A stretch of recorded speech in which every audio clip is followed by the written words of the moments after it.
प्रिय भक्तगण, आज हम आपको एक कथा का श्रवण करा रहे हैं जो सुनने मात्र से आपके जीवन में सुख, संपत्ति और धन की वर्षा होगी। तो चलिए कथा को प्रारंभ करते हैं। श्रद्धालुओं, एक बार की बात है, देवी पार्वती भगवान शिव के पास आती हैं और उनसे पूछने लगती हैं, हे स्वामी, आज मेरे मन में एक शंका उत्पन्न हो रही है, कृपया आप मेरी इस शंका का समाधान कीजिए। भगवान शिव कहते हैं, हे प्रिय, तुम्हारे मन में जो भी शंका हो निसंकोच होकर पूछो, तुम्हारी हर शंका का समाधान करना मेरा कर्तव्य है। तब देवी पार्वती बड़ी प्रसन्नता से पूछने लगती हैं, हे प्रभु, पहले हम आपको भोजन कराते हैं और फिर स्वयं भोजन करते हैं, हम आपकी सेवा करते हैं, किंतु हे प्रभु, क्या पत्नी को पति के साथ या पति से पहले भोजन करना चाहिए? क्या ऐसा करना उचित है? शास्त्र इस विषय में क्या कहते हैं? और हे प्रभु, ऐसा कौन सा पाप है जिसे करने से स्त्री नरकगामी बन जाती है?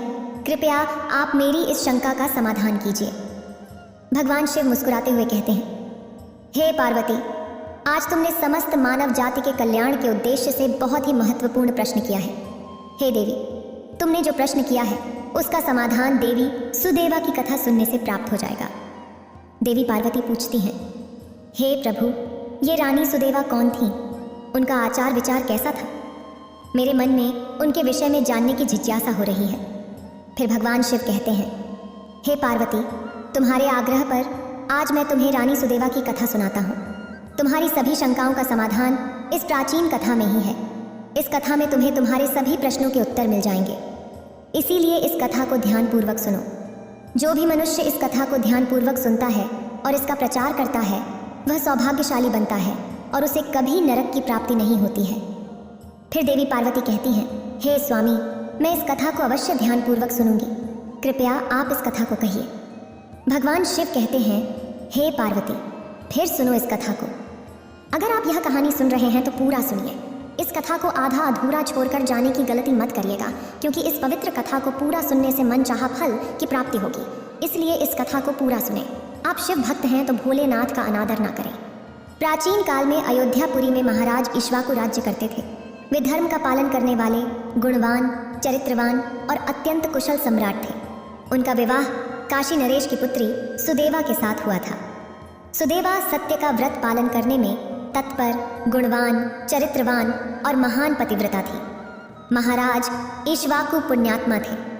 उन्होंने अनेक यज्ञ और पुण्य के कार्य किए थे। उन्होंने देवालय बनवाए, पोखरे खुदवाए, अनेक वाटिकाएं बनवाए और वे साधु संतों की रक्षा में सदैव तत्पर रहते थे। महाराज इक्ष्वाकु के नगर के समीप एक घना जंगल था। उस जंगल में एक सूअर अपनी पत्नी और पुत्र पौत्रों के साथ रहता था। वह सूअर बड़ा ही विशालकाय और भयंकर आकार वाला था, जिससे सभी मनुष्य भयभीत रहते थे। उस सूअर के भय से मनुष्य उस वन के मार्ग से जाने से डरने लगे थे। जब यह बात महाराज इक्ष्वाकु को पता चली तो उन्होंने उस सूअर का शिकार करने का निश्चय किया। एक दिन महाराज अपनी पत्नी सुदेवा और कई सैनिकों और कुत्तों के साथ उस वन में शिकार करने के लिए निकल पड़े। महाराज बहुत पराक्रमी थे। उन्होंने कई विशालकाय शेरों और राक्षसों का वध किया था, इसलिए वे नगरवासियों की रक्षा के लिए उस भयंकर सूअर का शिकार करने के लिए वन में आए। जब उस भयंकर आकार वाले सूअर ने महाराज को वन की ओर आते देखा तो वह अपनी पत्नी से कहने लगा, हे प्रिय, देखो, ये कौशल देश के महान सम्राट इक्ष्वाकु हैं। वे महापराक्रमी और महातेजस्वी हैं और वे इस वन में मेरा शिकार करने के लिए आ रहे हैं। उनके साथ बहुत से कुत्ते और शिकारी हैं। इसमें तनिक भी संदेह नहीं है कि वे मुझ पर ही प्रहार करेंगे। महाराज बड़े पुण्य आत्मा हैं। ये राजाओं के भी राजा हैं। समस्त विश्व इनके अधीन है। हे प्रिय, मैं तुम सबकी रक्षा करने के लिए अपना पराक्रम दिखाते हुए महाराज के साथ युद्ध करूंगा। अगर युद्ध में मैंने इन्हें पराजित कर दिया तो तीनों लोकों में मेरी कीर्ति हो जाएगी, और यदि मैं इनके हाथ से मारा भी गया तो मुझे इस सूअर के जन्म से छुटकारा मिलेगा और मैं शिव लोक को चला जाऊंगा। मेरे पिछले जन्म के पापों के कारण ही मुझे सूअर का जन्म प्राप्त हुआ है। हे प्रिय, तुम मेरा मोह छोड़कर हमारे पुत्र और पौत्रों को लेकर पर्वत की गुफा में चली जाओ। अब समय आ गया है कि मैं अपने पूर्व जन्मों के पापों से मुक्त हो जाऊं। जब महाराज के बाण मेरे शरीर को घायल कर देंगे तो एक एक बाण से मेरे पूर्व जन्म के पाप नष्ट हो जाएंगे। फिर उस सूअर की पत्नी बोलने लगती है, हे नाथ, हमारे बच्चे आपके पराक्रम और साहस के कारण इस वन में निर्भय होकर विचरण करते हैं और कोमल फूलों का आहार ग्रहण करते हैं। आपके कारण ही इन्हें शेर, सियार आदि जंगली जानवरों का भय नहीं है, क्योंकि आप इनकी रक्षा करते हैं। आपके भीषण रूप को देखकर कोई भी शिकारी हमारी शिकार करने के लिए इस वन में नहीं आता। अगर आपकी मृत्यु हो जाएगी तो फिर मेरी और हमारे पुत्रों की रक्षा कौन करेगा? आपके बिना हम असहाय हो जाएंगे। पति के बिना मेरा क्या होगा? उत्तम स्वर्ण के गहने, आभूषण, वस्त्र पहनकर भी कोई स्त्री पति के बिना शोभा नहीं पाती। पति से ही स्त्री को सौंदर्य और शोभा प्राप्त होती है। आपके बिना मेरा जीवन भी नष्ट हो जाएगा। हे नाथ, हे प्राणेश्वर, आपके बिना मैं जीवित नहीं रह सकती। हे नाथ, मैं सच कहती हूँ, आपके साथ यदि मुझे नरक में भी डाल दिया जाए तो भी मैं खुशी खुशी आपके साथ चली आऊँगी। इसीलिए आप महाराज के सामने मत जाइए। आप भी हमारे साथ पर्वत की कंदरा में चलिए, हम वहीं छिपकर बैठ जाते हैं। आप जीवन की इच्छा को छोड़कर अपनी पत्नी और पुत्र को अकेला छोड़कर जा रहे हो। इससे आपको क्या लाभ होगा? फिर वह स्वर कहता है, हे प्रिय, तुम वीरों के धर्म को नहीं जानती हो, इसीलिए ऐसा कह रही हो। यदि शत्रु वीरों को ललकारता है, युद्ध के लिए निमंत्रण देता है, तो वीर पुरुष को लोध और भय से कायर की भांति ऐसे छिपकर नहीं भागना चाहिए। ऐसे पुरुष को 1000 युगों के लिए कुंभ, पाक, नरक में डालकर पकाया जाता है। वीर पुरुष अगर शत्रु का सामना करता है और यदि लड़ते हुए वीर गति को प्राप्त होता है तो उसे मृत्यु के बाद दिव्य लोकों की प्राप्ति होती है। आज महाराज ईक्ष्वाकु हमारे पास युद्ध करने के लिए आए हैं। वे हमारे अतिथि हैं और अतिथि का अनादर नहीं करना चाहिए। अतिथि का अनादर साक्षात भगवान शिव का अपमान होता है। इसीलिए उनके साथ युद्ध करना मेरा कर्तव्य है। फिर वह सुअर की पत्नी बोलती है, हे प्राणनाथ, ठीक है, यदि आप महाराज के साथ युद्ध करना चाहते हैं तो मैं भी आपके साथ रहकर आपका पराक्रम देखूंगी। इतना कहकर उस सुअर की पत्नी ने अपने पुत्रों को बुलाकर कहा, हे पुत्रों, मेरी बात सुनो। आज युद्ध भूमि में अतिथि आए हैं। उनका सत्कार करने के लिए और उनसे युद्ध करने के लिए तुम्हारे पिता जा रहे हैं और उनके साथ मैं भी जा रही हूँ। इसीलिए तुम सभी अपने भाइयों को लेकर पर्वत की गुफा में जाकर छिप जाओ। महाराज ईक्ष्वाकु बड़े बलवान हैं, वे इस युद्ध में हमारा संहार कर डालेंगे। इसीलिए तुम लोग यहाँ से भाग जाओ और अपने प्राण बचाओ। फिर वह सुअर के छोटे छोटे बच्चे बोलने लगे, हे माँ, जो पुत्र अपने माता पिता को संकट में छोड़कर भाग जाते हैं वे महापापी होते हैं। उन्हें घोर नरक में डाला जाता है। जो निर्दयी पुत्र अपनी माँ का दूध पीकर उसे दुख में छोड़कर भाग जाता है, जो पुत्र अपने बाप को विपत्ति में देखकर छोड़कर चला जाता है, वह कीड़ों से भरे हुए दुर्गंध युक्त नरक में जीता है। इसीलिए हे माँ, हम लोग आपको छोड़कर नहीं जाएंगे। फिर वह सुअर, उसकी पत्नी और उसके बच्चे सभी युद्ध के लिए तैयार हो जाते हैं और युद्ध भूमि की ओर निकल पड़ते हैं। सभी छोटे छोटे सुअर अपने पिता और माता की चारों ओर से रक्षा करने लगते हैं। उधर महाराज ईक्ष्वाकु अपनी सेना के साथ उस स्थान पर आ जाते हैं और अपने सामने खड़े सुअरों को देखकर बड़े बड़े शूरवीर योद्धाओं को सुअरों का शिकार करने के लिए आगे भेजते हैं। वे सभी बलवान शूरवीर योद्धा हाथ में तलवार और भाले लेकर सुअरों पर आक्रमण करने लगते हैं। फिर सुअरों और राजा के सैनिकों के बीच भीषण युद्ध होता है। सभी एक दूसरे पर भीषण प्रहार करने लगते हैं। सुअर अपने दांतों से सैनिकों को मारने लगते हैं तो सैनिक अपने भालों से सुअरों को मारने लगते हैं। इस युद्ध में अनेक सुअर मारे गए और कितने ही घायल हुए। महाराज के अनेक सिपाही भी मारे गए और घायल हुए। अब केवल वह सुअर, उसकी पत्नी और उसके कुछ 5-7 पुत्र ही बचे थे। अपने सभी पुत्रों को मरा हुआ देखकर सुअर की पत्नी भयभीत हो गई और अपने पति से कहने लगी, हे नाथ, मुझे और इन बच्चों को लेकर यहाँ से चलो, नहीं तो हमारा वंश नष्ट हो जाएगा। कृपया हम सभी अपने प्राण बचाकर भाग चलते हैं, नहीं तो महाराज हम सभी को मार डालेंगे। फिर सुअर कहने लगा, हे प्रिय, 2 शेरों के बीच में एक सुअर पानी पी सकता है, लेकिन 2 सुअरों के बीच में एक शेर पानी नहीं पी सकता। सुअर जाति में ऐसा बल देखा जाता है। इसी कारण से सुअर से सभी भयभीत हो जाते हैं। अगर इस समय पर मैं मृत्यु के भय से भाग जाऊंगा तो मेरे सुअर जाति की प्रसिद्धि नष्ट हो जाएगी। इसीलिए हे प्रिय, तुम हमारे बच्चों को लेकर यहाँ से चली जाओ और सुखपूर्वक जीवन व्यतीत करो। इतना सुनकर सुअर की पत्नी बोली, हे नाथ, मैं आपसे बहुत प्रेम करती हूँ। आपने मेरा आदर सम्मान करके, प्रतिक्रिया देकर और मेरी रक्षा करके मेरे मन को जीत लिया है। आपसे मेरा मोह कभी नहीं छूटेगा। इसीलिए मैं अपने पुत्रों के साथ आपके सामने ही प्राण त्याग दूंगी, किंतु आपको अकेला छोड़कर नहीं जाऊंगी। फिर वह सुअर और उसकी पत्नी दोनों ही महाराज से युद्ध करने के लिए आगे आते हैं। वह सुअर भयंकर गर्जना करता हुआ महाराज को युद्ध के लिए ललकारता है। वह सुअर उसके सामने आए बड़े बड़े वीर योद्धाओं को अपने दांतों से तिनके की भांति उठाकर फेंकने लगता है। अपने सैनिकों को मरता हुआ देखकर महाराज को बहुत क्रोध आ जाता है और वे अपना धनुष निकालकर उस सुअर पर तेजी से आक्रमण करते हैं। महाराज का एक बाण तीव्र गति से जाकर उस सुअर के शरीर में घुस जाता है। और वह सूअर जमीन पर गिर जाता है। फिर महाराज उस पर प्रहार करते हैं और सूअर को मार डालते हैं। सूअर के मरते ही उसके प्राण निकलते हैं और शिवलोक को चले जाते हैं। फिर महाराज के सैनिक अपने हाथ में भाले लेकर उस सूअर की पत्नी को मारने के लिए उसकी ओर बढ़ने लगते हैं। सूअर की पत्नी अपने बच्चों के सामने खड़ी हो जाती है और बच्चों से कहती है, बच्चों, मैं जब तक यहाँ खड़ी हूँ तुम यहाँ से भाग जाओ। सूअर का बड़ा बेटा बोलता है, हे माता, अपने प्राणों के भय से मैं आपको मरने के लिए छोड़कर कैसे भाग जाऊं? अगर मैं ऐसा करूं तो मुझ पर धिक्कार है। मैं युद्ध में शत्रु को परास्त करूंगा। आप अपने पुत्रों को लेकर यहां से चली जाओ। फिर सूअर की पत्नी बोली, हे मेरे पुत्र, मैं महापापिनी तुझे अकेला छोड़कर कैसे चली जाऊं? इतने में ही राजा के सैनिक उन सूअरों के पास आते हैं और उन पर प्रहार करने लगते हैं। सूअर का बड़ा बेटा भयंकर युद्ध करता है और अनेक सैनिकों को मार गिराता है। तब महाराज आगे आकर उस सूअर के बड़े बेटे को भी मार डालते हैं। अपने पुत्र को मरा हुआ देखकर सूअर की पत्नी बहुत क्रोधित हो जाती है और भीषण प्रहार करने लगती है। उसने भी अनेक सैनिकों को मार डाला। इस घटना को महारानी सुदेवा देख रही थी। तब वह महाराज से कहती है, हे महाराज, उस सूअर की पत्नी आपके सैनिकों को मार रही है। आप आगे बढ़कर उसका वध क्यों नहीं करते? महाराज बोले, हे प्रिय, वह एक स्त्री है। मेरा यह वचन है कि मैं स्त्री का वध नहीं करूंगा। स्त्री का वध करने से महापाप लगता है, इसलिए मैं उस सूअर की पत्नी को न खुद मार रहा हूं और न किसी को उसे मारने के लिए भेज रहा हूं। मुझे स्त्री का वध करने में बड़ा भय लगता है। इतना कहकर महाराज चुप हो गए।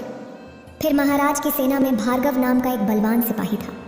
उसने उस सूअर की पत्नी पर प्रहार किया और उसे जमीन पर गिरा दिया। सूअर की पत्नी बेहोश होकर जमीन पर गिर पड़ी और गहरी गहरी सांसें लेने लगी। जब रानी सुदेवा ने उस सुअरनी को बेहोश देखा तो उन्हें उस पर बहुत दया आई। उन्होंने ठंडा पानी उसके मुंह में डाला और फिर उसके पूरे शरीर पर छिड़क दिया, जिससे सुअरनी को होश आ गया। सुअरनी ने रानी को अपने ऊपर ठंडा पानी डालते देखा तो वह बहुत खुश हुई और इंसान की भाषा में बोलने लगी, हे देवी, आपने मुझ पर ठंडा पानी डालकर मुझे कष्ट से मुक्ति दिलाई है। आपका कल्याण हो। सुअरनी के ऐसे वचन सुनकर रानी सुदेवा को बहुत आश्चर्य हुआ। वह सोचने लगी, आज मैंने बहुत अजीब बात देखी। यह सुअरनी तो इंसान की भाषा में सुंदर और स्पष्ट हिंदी बोल रही है। फिर रानी ने सुअरनी से पूछा, हे भद्रे, तुम कौन हो? तुम्हारा व्यवहार बहुत विचित्र है। पशु होकर भी तुम इंसान की भाषा में बोल रही हो। मुझे तुम्हारे पिछले जन्म की कहानी सुनाओ। किस कारण से तुम सुअरनी बनी हो? फिर सुअरनी कहने लगी, हे देवी, मेरे पति ने पिछले जन्म में गुरुजनों का अपमान किया था। इसी कारण से उन्हें सूअर का जन्म मिला है। अब मैं आपको मेरे पिछले जन्म की कहानी बताती हूँ। हे देवी, कलिंग नाम के देश में श्रीपुर नाम का एक सुंदर नगर था। उस नगर में वसुदत नाम के विद्वान ब्राह्मण रहते थे। मैं उसी वसुदत ब्राह्मण की पुत्री थी। उन्होंने मेरा नाम सुकन्या रखा था। उस समय उस नगर में मुझसे सुंदर कोई और स्त्री नहीं थी। अपने सौंदर्य और रूप के घमंड में मैं उन्मत्त हो गई थी। मेरी मुस्कान बड़ी मनोहर थी। जब मैं जवान हुई तो मेरा सुंदर रूप और जवानी देखकर मेरी माता को बड़ा भय लगने लगा। वह मेरे पिता से कहने लगी, हे नाथ, हमारी बेटी जवान हो चुकी है, उसका विवाह क्यों नहीं करते? इसे शीघ्र ही किसी वर को सौंप दीजिए। फिर वह ब्राह्मण बोला, हे कल्याणी, मैं अपनी पुत्री का विवाह उसी पुरुष के साथ करूंगा जो विवाह के बाद मेरे ही घर में निवास करेगा। सुकन्या मुझे बड़ी प्रिय है। मैं इसे अपनी आंखों से दूर नहीं होने देना चाहता। फिर एक दिन शिव शर्मा नाम के जवान विद्वान ब्राह्मण मेरे द्वार पर आ गए। मेरे पिता उनके ज्ञान और कुशलता को देखकर बहुत प्रसन्न हुए और उनसे मेरा विवाह करने के लिए पूछ लिया। फिर मेरे पिता ने उस शिव शर्मा ब्राह्मण से मेरा विवाह कर दिया और वे हमारे साथ ही हमारे घर पर रहने लगे। परंतु मैं अपने माता पिता के लाड़ प्यार से बिगड़ चुकी थी और अपनी विवेक शक्ति खो चुकी थी। मैंने कभी अपने पति की सेवा नहीं की, कभी उनके चरण स्पर्श नहीं किए। मैं हमेशा उन्हें कठोर नजरों से देखती थी, उनका अपमान करती थी, उन्हें नाम लेकर पुकारती थी, उनके खाने से पहले खुद खा लेती थी। मैं अपने पति से ही खुद को खाना परोसवा लेती थी। मैं अपनी मर्जी से स्वतंत्र होकर यहाँ वहाँ घूमती थी और हर छोटी बात पर अपने पति का अपमान करती थी। मैंने कभी उनके साथ सहवास भी नहीं किया और उन्हें मैं अपने शरीर को छूने भी नहीं दिया।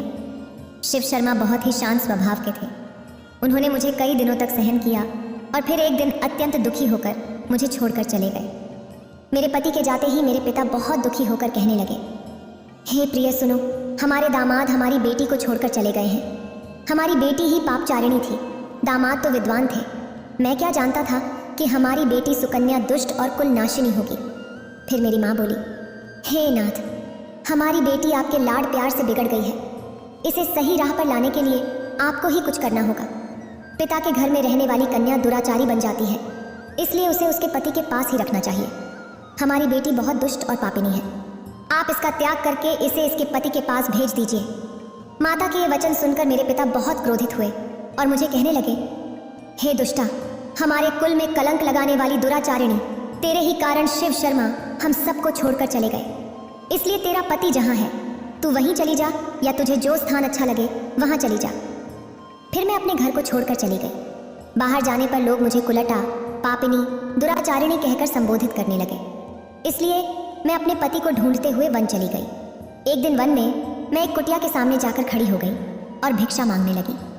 वहां उस कुटिया में रहने वाली मंगला नाम की स्त्री ने मुझे देखकर अपने पति से कहा, हे स्वामी, द्वार पर एक दुखिया दुबली पतली स्त्री भिक्षा मांगने के लिए आई है।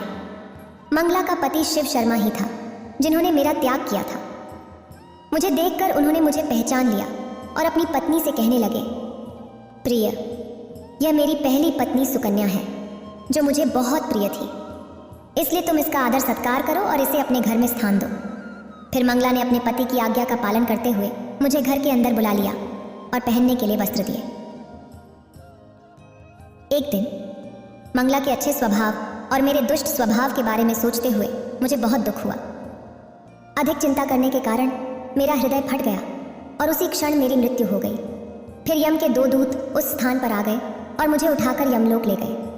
वहां यमराज ने मेरा लेखा जोखा देखा और यमदूतों से कहा, हे दूतों, इस पापिनी स्त्री ने अपने पति का बहुत अपमान किया है। यह पत्नी अपने पति से पहले भोजन कर लेती थी, उसे नाम से बुलाती थी और घर के काम करवाती थी। इसीलिए इस पापी स्त्री को नरक में डाल दो। फिर यमदूत मुझे नरक में ले गए और जलते हुए अंगारों में डाल दिया। वहां नरक में मुझे कई वर्षों तक कष्ट सहने पड़े। फिर नरक की सजा भुगतने के बाद यमराज ने मुझे सुरनी के रूप में जन्म दिया। सुरनी बोली, हे देवी, मैंने आपको अपने पूर्व जन्म की कहानी सुना दी है। कृपया अब मुझे इस जीवन से मुक्ति दिला दो। आपने अपने पति की बहुत सेवा की है, इसलिए मुझे थोड़ा सा पुण्य प्रदान करें। फिर रानी सुदेवा महाराज से कहती हैं, हे स्वामी, अब मैं क्या करूं? आप जो आज्ञा देंगे मैं वही करूंगी। महाराज इक्ष्वाकु कहते हैं, हे प्रिय, यह बेचारी बहुत दुहक सह रही है, तुम अपने पुण्य से इसका उद्धार करो। महाराज की आज्ञा लेकर रानी सुदेवा ने सुरनी से कहा, हे देवी, मैं अपने 1 वर्ष का पुण्य तुम्हें प्रदान करती हूँ। रानी के इतना कहते ही उस सुरनी के प्राण चले गए और उसके शरीर से एक दिव्य स्त्री प्रकट हुई और फिर वह महारानी और महाराज को नमस्कार करके शिवलोक को जाने लगी। भगवान शिव कहते हैं, हे पार्वती, इस प्रकार मैंने तुम्हें यह महान कथा सुनाई है। तुम्हें तुम्हारे सभी प्रश्नों के उत्तर भी मिल गए होंगे। देवी पार्वती कहती हैं, हे स्वामी, आपने आज मुझे बहुत ही पवित्र कथा सुनाई है और मेरी सभी शंकाओं का निवारण भी किया है। लेकिन भारतीय संस्कृति में पति पत्नी के संबंधों को अत्यंत पवित्र और महत्वपूर्ण माना जाता है। समाज में यह मान्यता है कि पति पत्नी का साथ रहना, एक दूसरे के साथ भोजन करना और साथ में समय बिताना न केवल उनके आपसी संबंधों को मजबूत बनाता है, बल्कि यह उनके संपूर्ण परिवार के लिए भी शुभ होता है। हालांकि आधुनिक परिप्रेक्ष्य में यह चर्चा और विचार विमर्श का विषय है कि पति के साथ भोजन करने वाली महिलाओं के जीवन पर इसका क्या प्रभाव पड़ता है। इस विषय पर विचार करते समय हमें सामाजिक, सांस्कृतिक, धार्मिक और मनोवैज्ञानिक पहलुओं का समावेश करना होगा। 1. भारतीय पौराणिक और सांस्कृतिक दृष्टिकोण। भारतीय पौराणिक कथाओं और धार्मिक मान्यताओं में पति पत्नी के साथ भोजन करने का विशेष महत्व बताया गया है। कई धार्मिक ग्रंथों और शास्त्रों में इसे शुभ और पारिवारिक सुख शांति के लिए आवश्यक बताया गया है। ऐसी मान्यता है कि पति पत्नी एक साथ भोजन करने से उनके बीच प्रेम, समझ और सामंजस्य बढ़ता है। यह न केवल उनके संबंधों को सुदृढ़ करता है, बल्कि उन्हें एक दूसरे के प्रति अधिक सम्मान और सहानुभूति का अनुभव होता है। वास्तु और ज्योतिष के अनुसार जब पति पत्नी एक साथ भोजन करते हैं तो उनके जीवन में आर्थिक और मानसिक स्थिरता आती है। यह मान्यता है कि साथ भोजन करने से परिवार में सकारात्मक ऊर्जा का संचार होता है, जो सुख और समृद्धि लाता है। पुराने समय में यह भी कहा जाता था कि यदि पति पत्नी नियमित रूप से साथ में भोजन करते हैं तो उनके संबंधों में कोई बाहरी शक्ति या व्यक्ति बाधा उत्पन्न नहीं कर सकता। 2. मनोवैज्ञानिक दृष्टिकोण। मनोविज्ञान के दृष्टिकोण से देखा जाए तो जब पति पत्नी एक साथ भोजन करते हैं तो इससे उनका भावनात्मक संबंध मजबूत होता है। भोजन एक ऐसा समय होता है जब लोग अपने दिन भर के अनुभवों को साझा करते हैं। अगर पति पत्नी साथ में भोजन करते हैं तो वे एक दूसरे के साथ संवाद कर सकते हैं, समस्याओं पर चर्चा कर सकते हैं और अपने विचारों को खुलकर साझा कर सकते हैं। इस प्रकार यह गतिविधि उन्हें मानसिक रूप से जुड़ने में मदद करती है और उनकी भावनात्मक स्थिरता को बढ़ाती है। एक साथ भोजन करना पारिवारिक संबंधों को भी मजबूत करता है। परिवार के सदस्य, विशेष रूप से बच्चे, अपने माता पिता को साथ भोजन करते हुए देखकर आपसी प्रेम और सामंजस्य का महत्व सीखते हैं। यह उनके मानसिक विकास के लिए भी लाभकारी होता है, क्योंकि वे समझते हैं कि परिवार में सहयोग और सम्मान का कितना महत्व है। 3. समाज और पारिवारिक दृष्टिकोण। समाज में पति पत्नी के संबंध को लेकर कई मान्यताएं और परंपराएं जुड़ी हुई हैं। पहले के समय में महिलाएं प्रायः अपने पति को भोजन परोसने के बाद स्वयं भोजन करती थीं, जिसे उनके त्याग और सेवा भावना के रूप में देखा जाता था। हालांकि आधुनिक समय में यह धारणा बदल रही है और अब पति पत्नी साथ में भोजन करने को समानता और साझेदारी के प्रतीक के रूप में देखा जाता है। समाज में यह धारणा भी प्रचलित है कि जो पति पत्नी नियमित रूप से साथ में भोजन करते हैं, उनके रिश्ते अधिक स्थिर और मजबूत होते हैं। उनके बीच एक ऐसा संबंध होता है जो प्रेम, सहयोग और एक दूसरे की भावनाओं की गहरी समझ पर आधारित होता है। इसका परिवार और बच्चों पर भी सकारात्मक प्रभाव पड़ता है, क्योंकि वे पारिवारिक जीवन के महत्व को समझते हैं और आगे चलकर वही मूल्य अपने जीवन में अपनाते हैं। 4. आधुनिक जीवन शैली में इसका महत्व। आधुनिक जीवन शैली में जहां पति पत्नी दोनों कामकाजी हो सकते हैं, एक साथ भोजन करने का अवसर बहुत कम मिलता है। काम की व्यस्तता, अलग अलग समय पर घर लौटना और कई अन्य कारणों से लोग एक साथ भोजन नहीं कर पाते। हालांकि यह देखा गया है कि जो दंपत्ति अपने व्यस्त जीवन के बावजूद एक साथ भोजन करने का समय निकालते हैं, उनके रिश्ते अधिक सफल और खुशहाल होते हैं। विशेषज्ञों का मानना है कि साथ भोजन करने से न केवल पति पत्नी के बीच संवाद बढ़ता है, बल्कि इससे उनके जीवन में संतुलन और सहयोग की भावना भी आती है। यह समय एक दूसरे के साथ बिताने का बेहतरीन अवसर होता है, जिससे तनाव और दबाव कम होता है। इसलिए आज के समय में भी एक साथ भोजन करने की परंपरा को बनाए रखना बेहद महत्वपूर्ण माना जाता है। 5. धार्मिक और आध्यात्मिक महत्व।